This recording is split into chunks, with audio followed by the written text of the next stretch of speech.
తెలంగాణలో రాష్ట్ర ఖజానాకు ఆదాయాన్ని సమకూర్చే రిజిస్ట్రేషన్ కార్యాలయాలు అద్దె భవనాల్లో కొనసాగుతున్నాయి. ప్రతిరోజు ఆస్తుల క్రయ విక్రయాల రిజిస్ట్రేషన్ల ద్వారా కోట్ల రూపాయల ఆదాయం వస్తున్నా మౌలిక సౌకర్యాల కల్పనపై పాలకులు దృష్టి సారించడం లేదు. ఉమ్మడి వరంగల్ జిల్లా పరిధిలో 13 సబ్ రిజిస్ట్రార్ కార్యాలయాలు ఉండగా 3 కార్యాలయాలకు మాత్రమే శాశ్వత భవనాలున్నాయి. మిగతా 10 కార్యాలయాలు అద్దె భవనాల్లో కొనసాగుతున్నాయి. ఆ 10 కార్యాలయాలకు ప్రతి నెల అద్దె రూపేణా 1,67,000 రూపాయలకు పైగా, ఏడాదికి 20 లక్షలకు పైగా చెల్లిస్తుండడం గమనార్హం.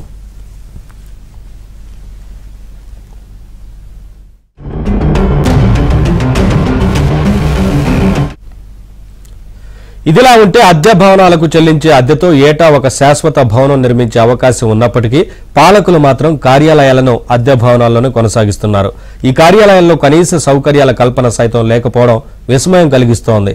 ఇంకా పురాతన కాలం నాటి ఫర్నిచర్, బీరువాలు దర్శనమిస్తున్నాయి.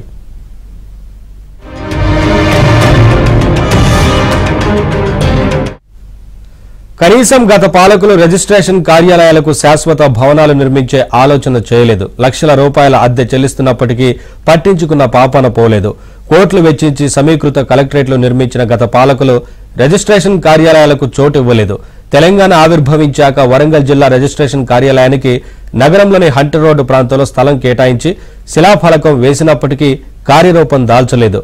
జనగామ, ములుగులో శాశ్వత భవనాలు నిర్మించేందుకు ప్రణాళికలు చేసినప్పటికీ ఫలితం లేకుండా పోయింది. శాశ్వత భవనాలు నిర్మించాలని, కనీస సౌకర్యాలు కల్పించాలని ఆ శాఖ ఉన్నతాధికారులు ప్రభుత్వానికి ఇచ్చిన వినతులు బుట్టదాఖలైనట్లు సమాచారం. నూతన ప్రభుత్వమైన రిజిస్ట్రేషన్ కార్యాలయాలకు శాశ్వత భవన నిర్మాణాలు చేసి సౌకర్యాలు కల్పిస్తుందో లేదో చూడాలి.